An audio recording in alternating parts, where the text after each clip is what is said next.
और संस्कृत बिल्कुल भी नहीं आती है। संस्कृत तो छोड़ो, हमें हिंदी ठीक से नहीं आती है, क्योंकि हिंदी को हम जानते हैं, समझते हैं, लेकिन शुरू में ही पढ़ी थी। अभी हमें यह भी नहीं पता है कि हिंदी वर्णमाला में कौन सा वर्ण कब आता है, और टेक्निकल तरीके से असल में हम जो हिंदी की वर्णमाला है उसे भी नहीं जानते।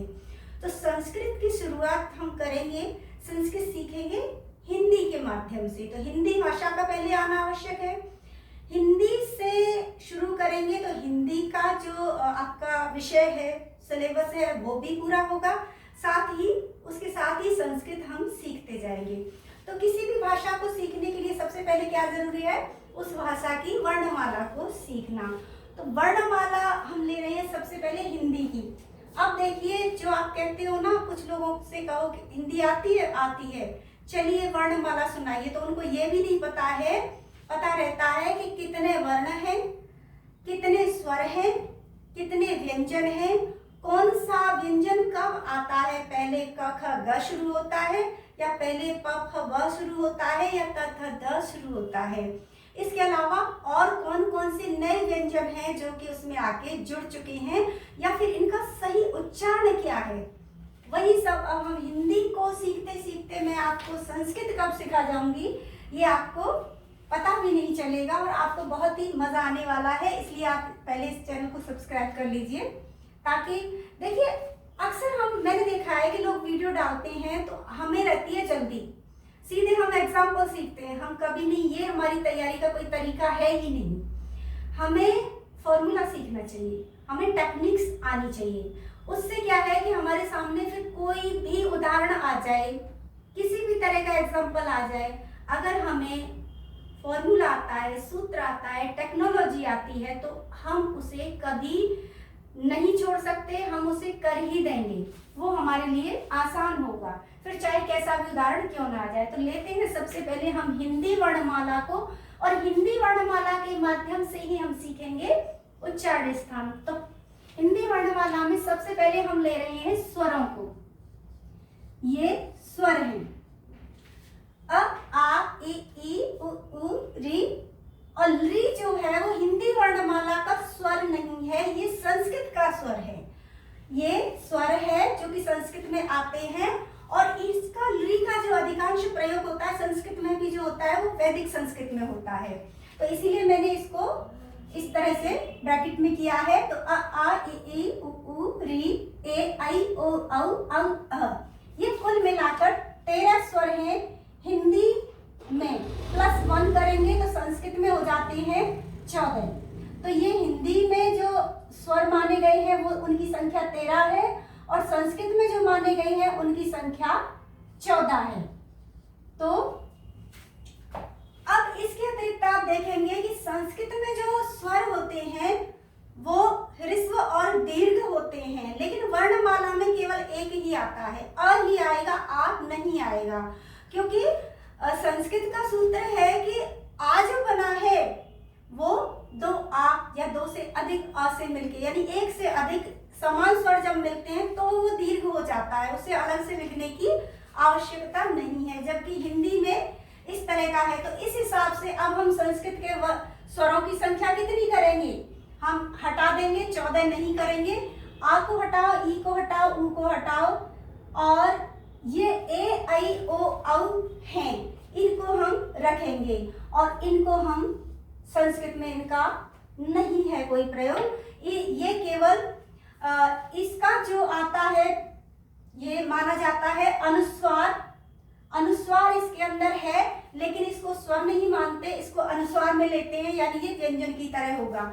और ये ह जो है वो न स्वर है न व्यंजन है, ये विसर्ग है, इसको भी नहीं लेंगे। तो इसमें संस्कृत के वर्णों में स्वरों की संख्या कितनी हो जाती है?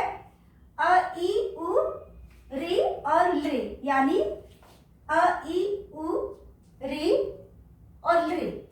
तो ये हो गई 1 2 3 और 4, ये हो गए हैं संस्कृत के ह्रस्व स्वर, और इनको हम कहेंगे अक। ये अक प्रत्याहार के अंतर्गत आ जाते हैं, यानी अक बोलने से ही हो जाएगा अ ई उ री और लृ। ये हो जाते हैं संस्कृत के, यानी संस्कृत में हम इसको ले रहे हैं 1 2 3 4 और एक ये री 5। और फिर जो मिश्रित स्वर हैं, जो दो स्वरों के मिलने से बने हैं, वो क्या है? वो है एच, ए आई ओ औ, और इनको कह देते हैं हम एच। अब इनको अक और इनको एच क्यों कहा है ये अगले वीडियो में बताया जाएगा, इसलिए ध्यान से देखते रहिएगा। तो सबसे पहले समझ लीजिए, हिंदी को ही समझे तो केवल इसके स्वरों की संख्या जो है वो 13 है, और संस्कृत में इसको अभी हटा दीजिए क्योंकि इसको हम नहीं मानेंगे। अब आगे आ जाइए, संस्कृत के स्वर कितने हैं ये आपको समझ में आ गया होगा। यहाँ पर अ ई उ रे रे 5 ये हो जाते हैं और 4 ये हो जाते हैं, तो कुल संख्या स्वरों की हो गई 9। तो संस्कृत में हम चाहें तो स्वरों की संख्या 9 यहाँ अभी सीख सकते हैं। अब हम आगे चलते हैं। अब बात यह है कि अब व्यंजन कितने हैं, तो व्यंजनों को बताने से पहले इस तरह से समझिए। अब पहले इनको समझिए कि हिंदी वर्णमाला के अंतर्गत जो जितने भी ह्रस्व स्वर हैं, ह्रस्व कहते हैं छोटे को, लघु को, जो कम बोलने में जो कम समय लेता है उसे हम कहते हैं ह्रस्व, लघु या छोटा। तो छोटा आ, तो जितने भी जैसे आ है, ई है, उ है, ये सभी क्या है? ये संवृत कहलाते हैं। ये कहलाते हैं संवृत। संवृत और विवृत का मतलब समझ लीजिए। संवृत वो होते हैं जिनके उच्चारण में हमारा मुख थोड़ा संकुचित रहता है, बहुत ज्यादा आवृत नहीं होता, बहुत ज्यादा खुलता नहीं है।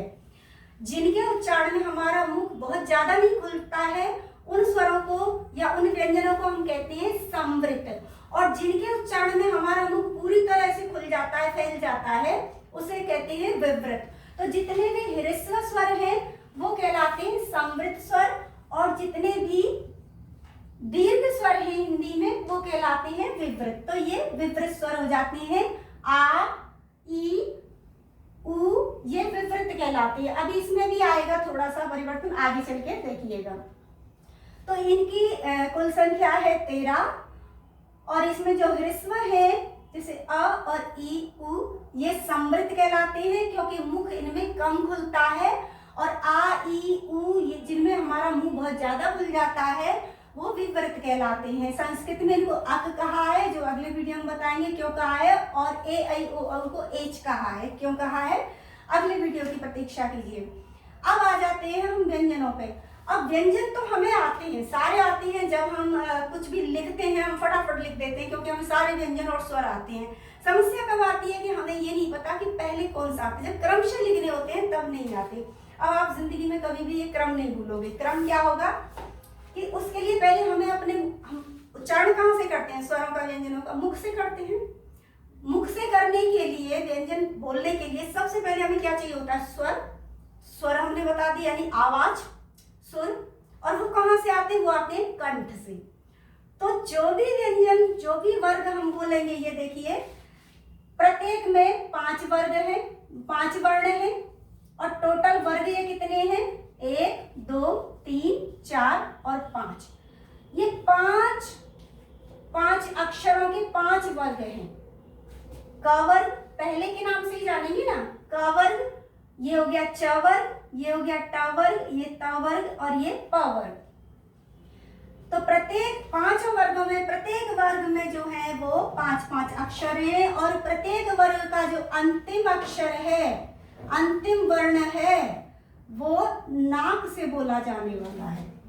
ये देख लीजिए, ये नाक से बोलने जाने वाले हैं। इनको कह रहे हैं हम अ, न, और म। अब ये क्रम कैसे हमें याद रहे कि पहले हम च छ ज बोले या त थ द बोले? इस क्रम को हम ऐसे याद रखेंगे। सबसे पहले शुरुआत कर दीजिए कंठ से, क्योंकि शुरुआत आवाज जहां से निकलेगी कंठ से शुरू करते हुए हमें ओष्ठ तक यानी होठों तक आना है। होठों से बोला जाने वाला सबसे लास्ट में, तो एक सीक्वेंस हमें समझना है। सबसे पहले कंठ से शुरुआत करेंगे, तो इसको हम कह रहे आ को ह, विसर्जनीया नाम कंठ, यानी ह्रस्व आ की को। देखिए जब किसी व्यंजन के ऊपर उ की मात्रा लग जाती है तो उसका मतलब होता है पूरा वर्ग। तो जब कु कहेंगे तो कु का मतलब हो जाएगा क ख ग घ अंग, ठीक है, ये पूरा हो जाता है। तो अ की को अर्थात क वर्ग की, ह और ह की तथा विसर्जनीय नाम तथा विसर्ग, आनाम यानी कि काकी के, इनकी, इन सभी की, अ की, क वर्ग की, ह की और विसर्ग का की जो बोलने की जगह है, अ क वर्ग ह और विसर्ग का जो उच्चारण का स्थान है वो कंठ है, ये गले से बोले जाते हैं। फिर आ जाते हैं, अब उसके बाद गले के बाद क्या आता है, गले से बिल्कुल ऊपर आ जाता है, क्या आ जाता है, तालव्य यानी तालु।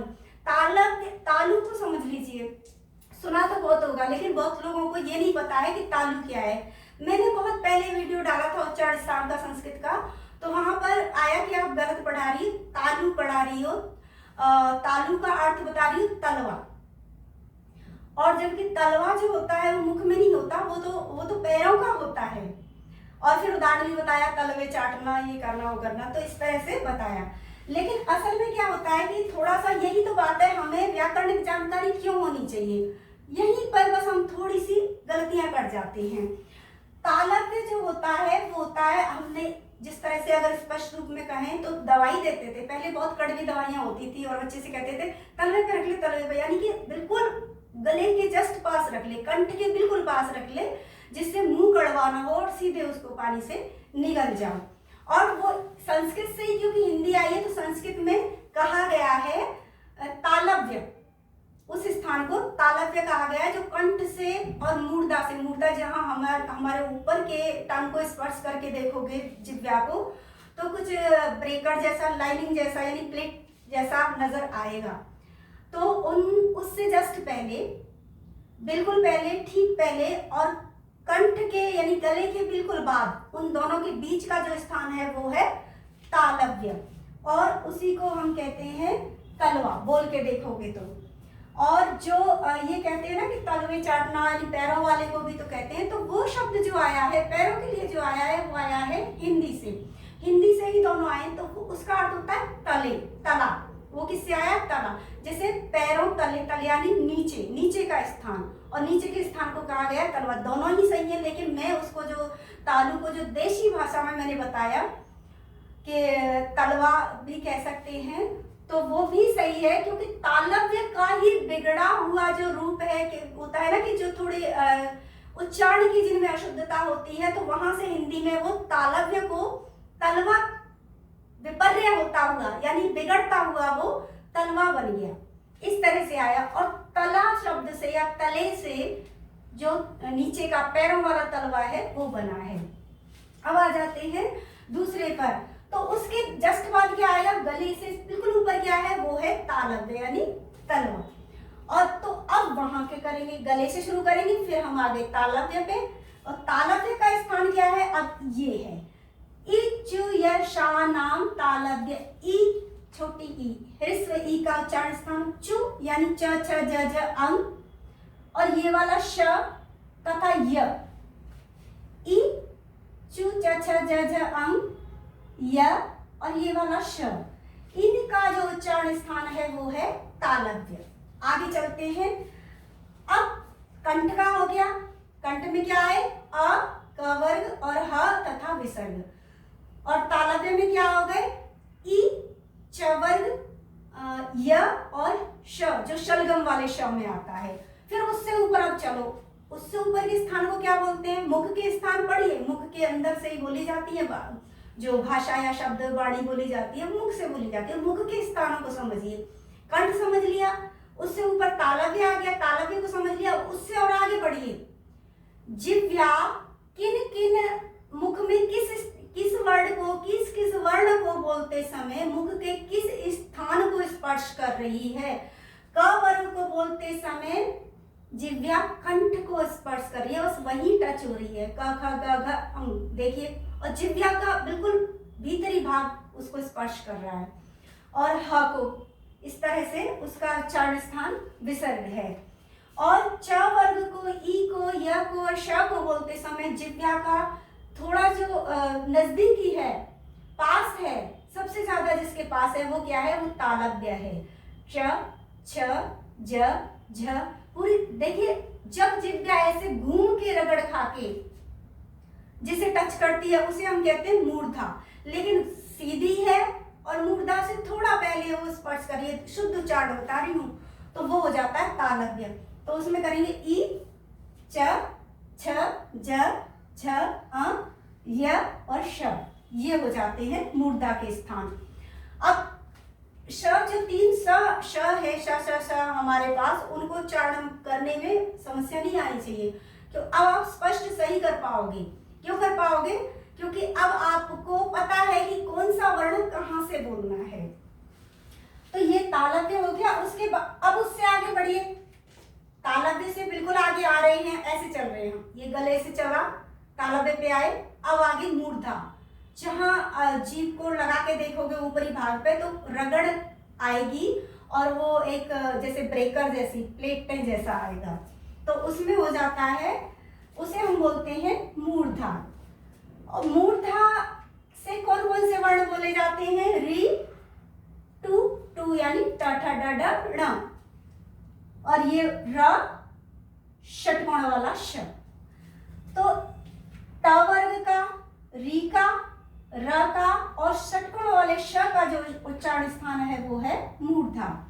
अब मूर्धा हो गया। अब मूर्धा से आगे आओगे तो क्या आएगा? मूर्धा से आगे जिह्वा को लाके देखिए, आया तो दांत आ गए। तो दांतों से बोली जाने वाली, अब जब जिह्वा स्वर के साथ जिस स्थान को स्पर्श करेगी वो क्या होगा? वो होगा दंत। तो दांतों से बोले जाने वाला कौन सा वर्ग होगा और क्या क्या होगा? वो होगा लृ, तु, ल, सा, न। बोल के देखिए, लृ। आप जिह्वा को दांतों के पास लाने से रोक ही नहीं सकते, और अगर रोका तो लृ बोला नहीं जाएगा। तु, त, थ, द, ध, न। बोल के देखिए, दांतों के का ही स्पर्श कर रही है। ल, जिह्वा दांतों का ही स्पर्श कर रही है, और स दांतों का स्पर्श है। इनका स्थान यानी लृ का, त वर्ग का, ल का और स का जो उच्चारण स्थान है वो दांत है। अब दांत हो गए, दांतों से आगे क्या है? ओष्ठ।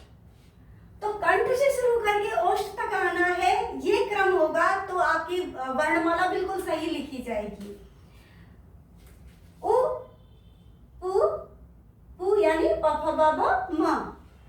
और उपध्यमानीय नाम, उपध्यमानीय क्या होता है? उपध्यमानीय होता है इस तरह का या इस तरह का एक सिंबल सा होता है, और हिंदी में इसका प्रयोग अधिकांश, देखिए संस्कृत में तो होता है, लेकिन हिंदी में इसका प्रयोग मैंने देखा है जब हम अंग्रेजी के शब्दों को हिंदी में लिखते हैं, यानी हिंदी से मेरा तात्पर्य है कि देवनागरी लिपि में लिखते हैं।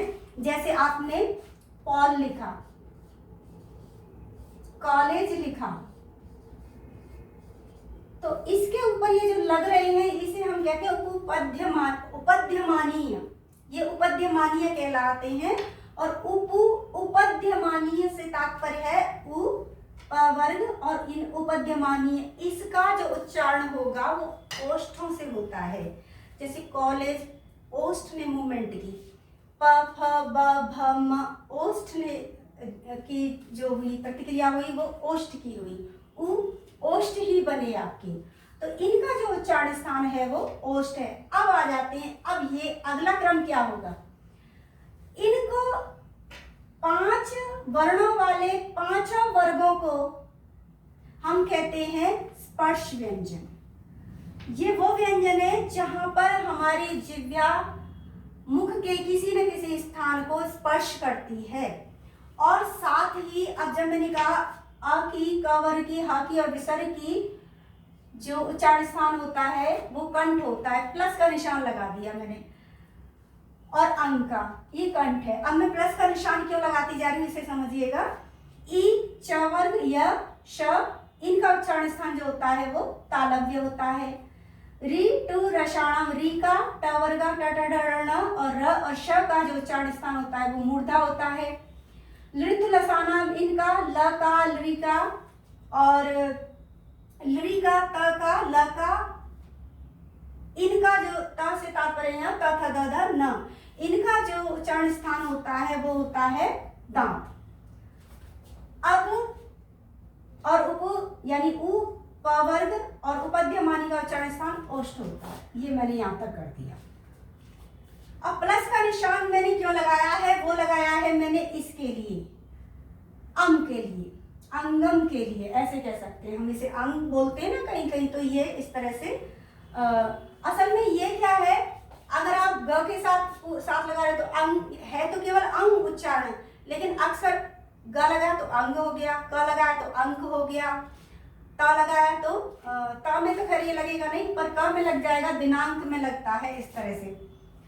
और अब ये जो मैंने प्लस का निशान लगाया है, ये कह रहा है नासिका च, क्योंकि आपके मन में ये बात तो आई ही होगी कि इन प्रत्येक वर्ग का जो 5वां अक्षर है वो कंठ से तो नहीं बोला जा रहा, उसमें से तो नाक की ध्वनि भी आ रही है, वो तो नासिका से भी बोला जा रहा है, तालव्य की नहीं आ रही है हमें, इसमें तो नासिका की ध्वनि भी आ रही है, नासिका से भी मानो जैसे आवाज आ रही है। इसीलिए इन सब के साथ साथ ये कह रहे हैं कि ये पांचों जो अक्षर है अंग, ण, न, म, ये जो पांचों वर्ण है, इनका जो उच्चारण स्थान है वो कंठ, तालु, मूर्धा, दंत, ओष्ठ के साथ क्रमशः नासिका भी है।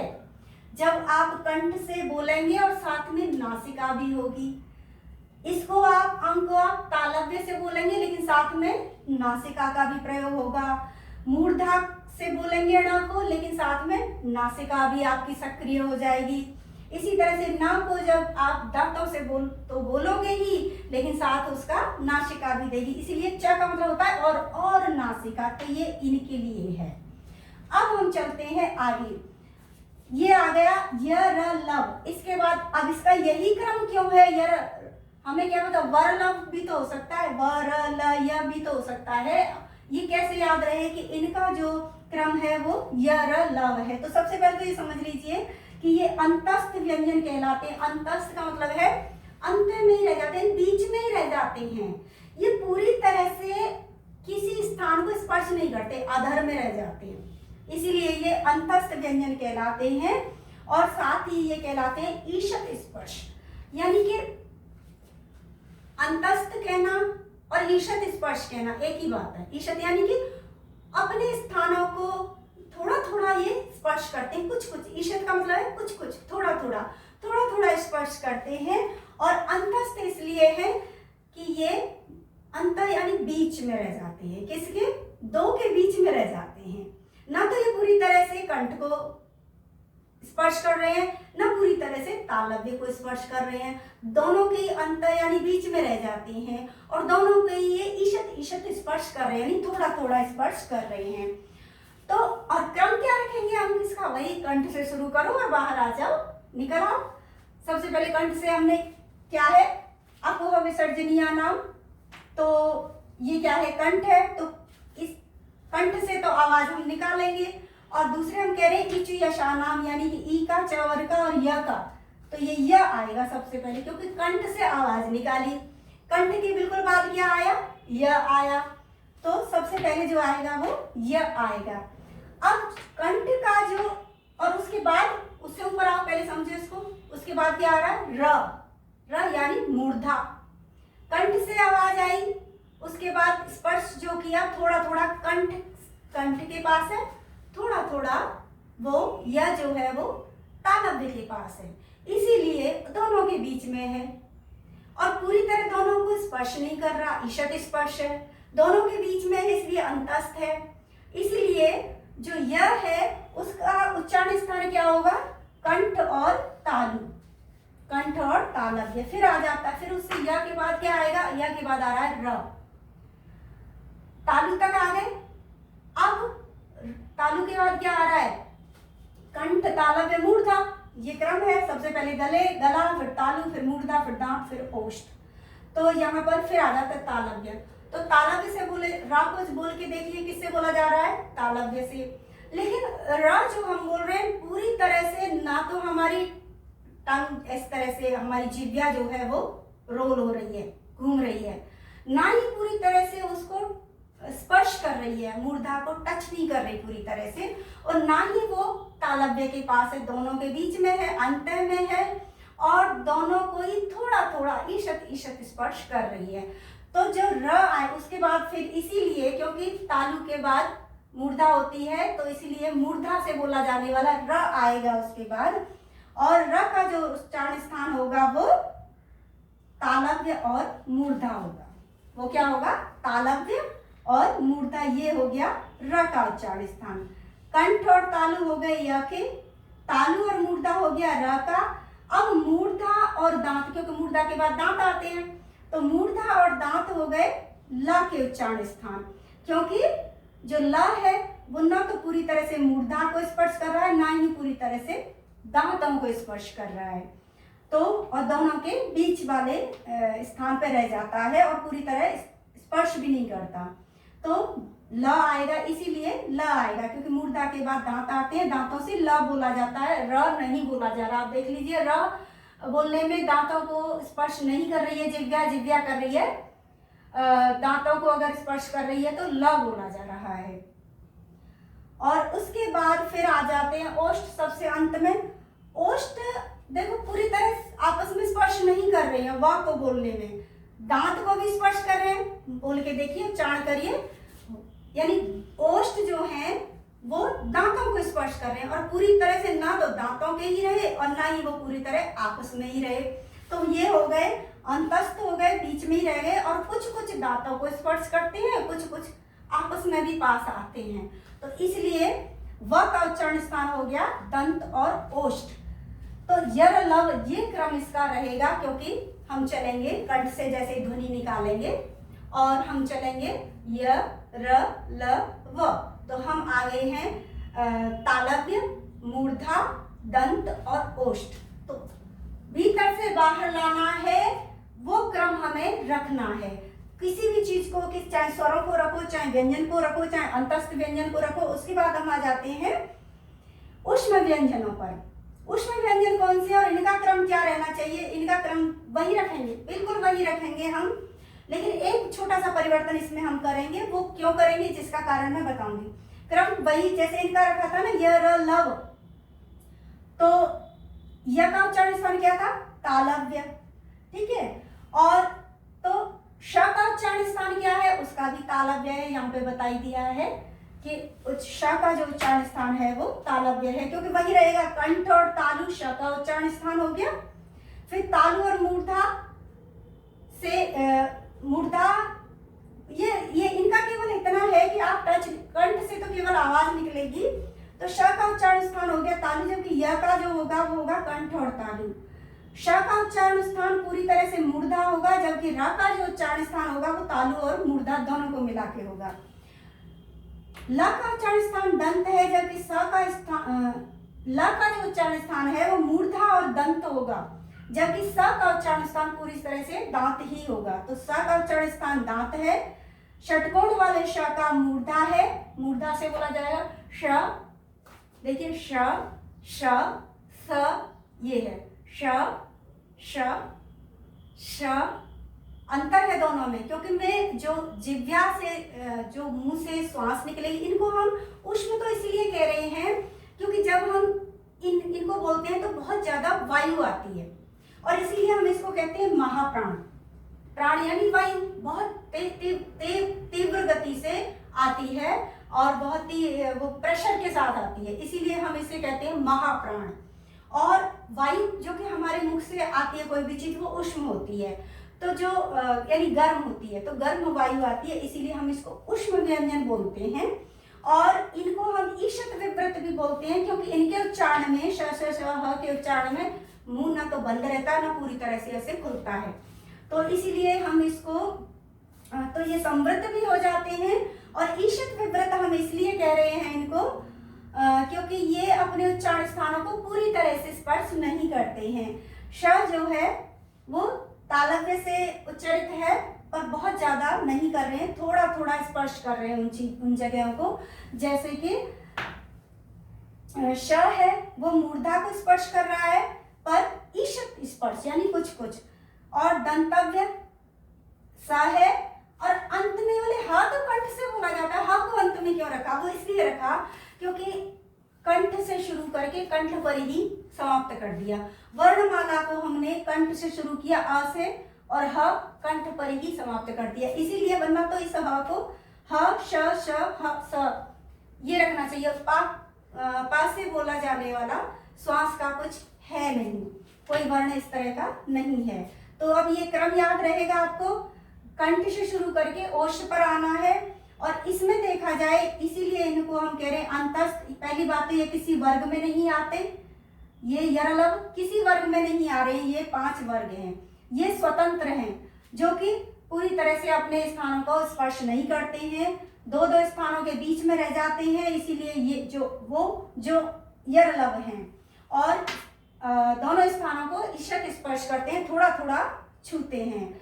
और ये जो है वो ऊष्म व्यंजन है, क्योंकि वायु के वेग के साथ ये बोले जाते हैं, गर्म वायु निकलती है और ये अपने स्थानों को कुछ कुछ स्पर्श करते हैं, पूरी तरह नहीं करते हैं। साथ ही ये महाप्राण है, क्योंकि वायु बहुत वेग से इनके साथ आती है। अब हम चलते हैं कि इनके उच्चारण स्थान हम कैसे रखेंगे। जैसे कि मैंने इनके अब अगले जो आते हैं वो व्यंजन है क्ष, त्र और ज्ञ। आपने अंतस्थ समझ लिए, आपने ऊष्म समझ लिए, ये ऊष्म कहलाते हैं, श स स ह, ये अंतस्थ कहलाते हैं, ह को हटा दीजिए, यर लव, ये क्योंकि ह में तो वायु आती है इसलिए वो ऊष्म कहलाएगा। फिर अगले जो आते हैं क्षत्र ज्ञ आते हैं, इनका क्रम भी वही रहेगा, क्ष यानी किससे बोल रहे हैं हम, कुश बोल के देखिए, क और श आ रहा है इसमें, क प्लस श, इनके मिलने से क्ष बना है। तो इसका जो उच्चारण स्थान होगा वो क्या होगा, कंठ और मूर्धा, क्ष, क्योंकि क का उच्चारण स्थान कंठ है, श का उच्चारण स्थान मूर्धा है, तो क्ष का उच्चारण स्थान कंठ और मूर्धा हो जाएगा। साथ ही अब यह त्र, त्र किससे बना है, त प्लस र। त का उच्चारण स्थान क्या है, दांत है, और र का उच्चारण स्थान क्या है, मूर्धा है। ये देखिए र का मूर्धा और त का उच्चारण स्थान वो है दांत है। तो त्र का उच्चारण स्थान क्या हो जाएगा, वो हो जाएगा दांत और मूर्धा।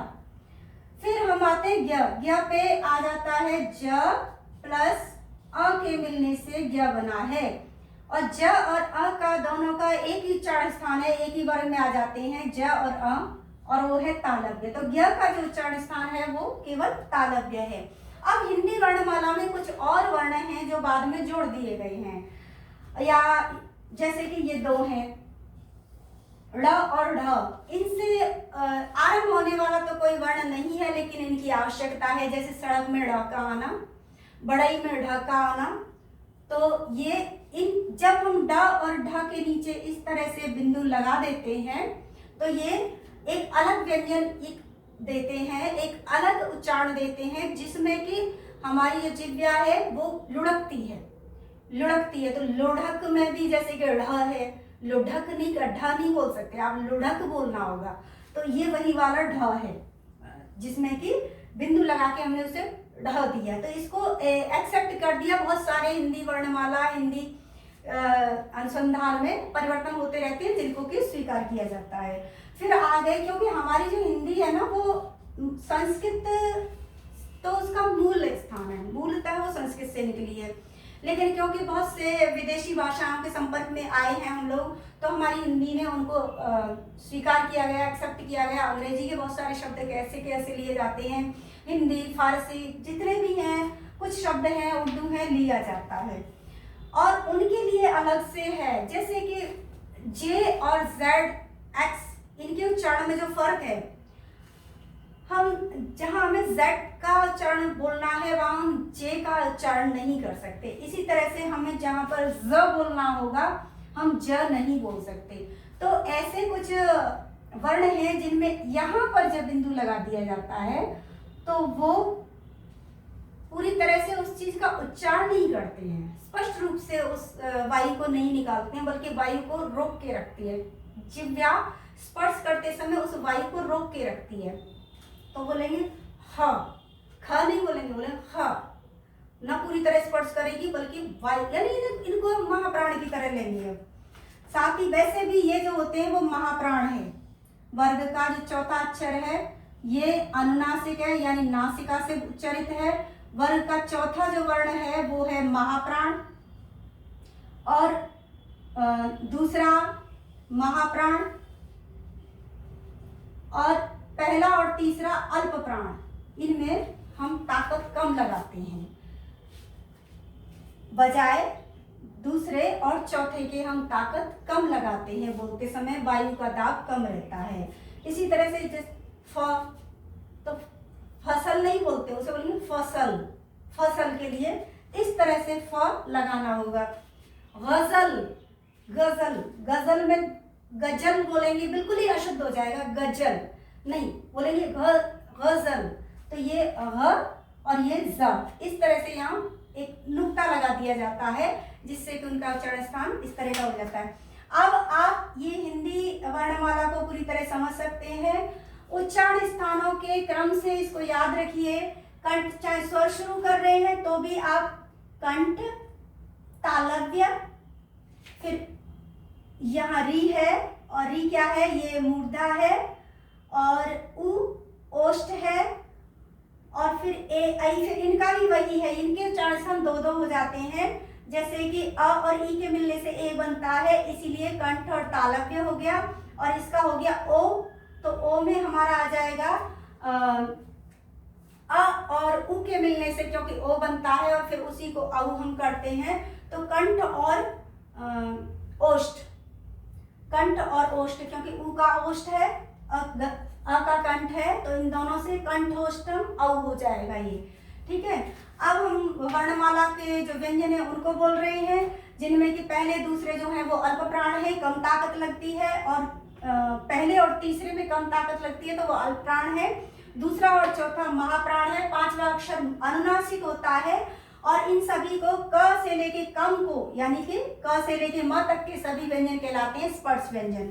और इनके उच्चारण स्थान ऐसे हैं, सबसे पहले क से ही शुरू करना है, यानी कंठ से शुरू करना है, तो क वर्ग आ जाएगा, ह आ जाएगा, आ आ जाएगा। फिर हमें तालव्य, उससे ऊपर का स्थान मुख के अंदर क्या है, मुख के स्थानों को ही समझना होगा, तभी हम सही उच्चारण कर पाएंगे। कंठ के बाद जो उच्चारण स्थान सही आता है, हमारा जो स्थान है मुख का, वो है तालव्य। तो इचु यशानम, यानी ई का, चु च वर्ग का, य का और शलगम वाले श का, इनका उच्चारण स्थान जो है वो तालव्य है। फिर आ जाता है ऋतु रसाणम, री का, ट वर्ग का, र का और षटकोण वाले श का जो उच्चारण स्थान है वो तालव्य से थोड़ा ऊपर आ जाइए, मूर्धा, जहां पर कि आप अगर जिह्वा से महसूस करके देखोगे अनुभव, तो पता लग जाएगा कि अब हम बिल्कुल दांतों के पास में जो लाइन सी है वहां पर हमारी जिह्वा स्पर्श कर रही है, और उसे हम मूर्धा कहते हैं। फिर आ जाते हैं ऋतु लसानाम, री का, त थ द द न का, ल का, इनका जो उच्चारण स्थान है वो है दांत, इनको हम दांत से बोलते हैं, दांतों का स्पर्श करते हुए। और उपपद्यमानिया नाम, उ का, प प ब ब मा का, और उपद्यमानीय जो कॉलेज इत्यादि में लिखा जाता है उनका जो उच्चारण स्थान है वो ओष्ठ है। और साथ ही हम कह रहे हैं नासिका च, इन सभी के उच्चारण स्थानों के साथ साथ जो पांचवा अक्षर है जिसको हम अनुनासिक कह रहे हैं, उनमें अंग में कंठ के साथ साथ नासिका, और अ में तालव्य के साथ नासिका भी होगी, ण में मूर्धा के साथ साथ नासिका भी होगी, न में दांत के साथ साथ नासिका भी होगी, और म में ओष्ठों के साथ साथ नासिका भी होगी। इसीलिए इनको कहते हैं नासिका च। इनको हम केवल नासिका च भी अलग से जब कहना चाहेंगे तो नासिका च, यानी इनका उच्चारण स्थान नासिका है। तो च लगाने का तात्पर्य है अपने अपने वर्ग के उच्चारण स्थानों के अतिरिक्त और नासिका भी है।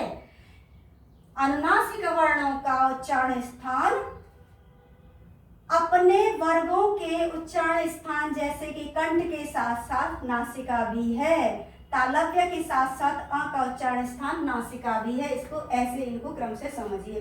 फिर इनके क्रम में वही कंठ से शुरू करके हम आते हैं य, र, ल, व, होठों से हम बाहर निकल जाते हैं।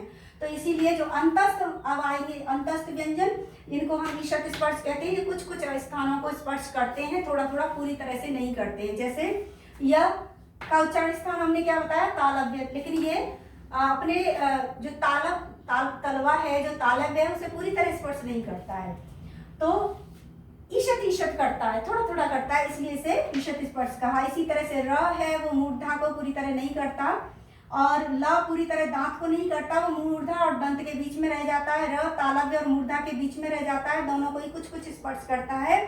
तो इसीलिए इनको दोनों के बीच में रहने के कारण इन्हें अंतस्थ भी कहते हैं। और ये कुछ कुछ दोनों ही स्थानों को स्पर्श करते हैं, पूरी तरह नहीं करते। जो इनका मुख्य स्थान है उसे कुछ कुछ स्पर्श करते हैं और दो स्थानों के बीच में रहते हैं, ऐसे हम समझ सकते हैं। मुख्य स्थान इसका जैसे यहाँ का तालु है, पूरी तरह से स्पर्श नहीं करता, इसलिए ये ईशत स्पर्श है। और ये कंठ और तालु दोनों के बीच में रहता है, इसलिए इसे हम अंतस्थ कह सकते हैं। र जो है पूरी तरह से मूर्धा को स्पर्श नहीं करता है, ईशत ईशत करता है। और ये तालव्य और मूर्धा दोनों के बीच में रहता है, इसीलिए हम इसे अंतस्थ कहते हैं। ला का भी ऐसे ही है और वा का भी, जो कि अपने दांत और ओष्ठों को ओष्ठ को पूरी तरह स्पर्श नहीं करता, बल्कि दांत और होठों के बीच में थोड़ा थोड़ा रह जाता है, इसीलिए इसे अंतस्थ कहते हैं। और होठों को थोड़ा थोड़ा हुआ, जैसे ब बोलो पूरा हो जाएगा, लेकिन व बोलोगे पूरा नहीं होगा, स्पर्श नहीं होंगे दोनों होठ, इसीलिए हम इसको ईशत स्पर्श कहेंगे। और दांतों से भी टच होते हैं, पर पूरी तरह से मानेंगे इसका होठ, और लेकिन क्योंकि दांत और होठ दोनों का ही सहयोग है, इसीलिए हम इसे अंतस्थ भी कहेंगे। साथ ही छोटे जो होते हैं उनको हम कहते हैं, छोटे स्वरों को हम कहते हैं समृत, और जो जिनमें मुंह पूरा खुलता है उनको हम कहते हैं विवृत। इसके अतिरिक्त ये ऊष्मा है, वही ऊष्मा वायु निकलने के कारण इनमें ज्यादा वेग आता है, वेग से वायु आती है, इसलिए हम इसे महाप्राण कहते हैं। और इनमें मुख थोड़ा बहुत ज्यादा नहीं खुलता है स्व में, और इसीलिए हम इसे ईशत विवृत भी कहते हैं। इसके अलावा क्षत्र ज्ञ, इनका हमने क्योंकि कंठ से शुरू करेंगे तो यही क्रम रहेगा, क्षत्र ज्ञ। तो इस तरह से अब आप आ जाइए इसी क्रम में। और इनके विषय में आपको बता ही दिया मैंने कि जब बिंदु नीचे लगता है तो वो उसमें हमारी जिह्वा थोड़ा लुढ़कती है और वो ड वाला भाव देता है, एक ध्वनि देता है, ध्वनि बदल जाती है। और इसी तरह से इनमें जब हम इस तरह से नुक्ता लगा देते हैं, कुछ ऐसे हैं जो हमें अन्य भाषाओं से मिले और वहाँ हम काम में आते हैं, इनमें यहाँ पर जब हम नुक्ता लगाने लगते हैं तो ये हमें एक अंतस्थ जैसा ध्वनि देने लगते हैं, फ जैसे गजल, फसल, इस तरह से। तो आज आपने हिंदी के बारे में समझ लिया है, और आगे अच्छी तरह से समझने के लिए अब इसी से हम संस्कृत वर्णमाला को भी संबंधित करके बताएंगे, और बताएंगे कि संस्कृत वर्णमाला का प्रयोग कैसे कैसे होता है, किस तरह से फिर हम अनुवाद करते हैं, कैसे हम कारकों को समझते हैं। समझते हुए आप जुड़े रहिए।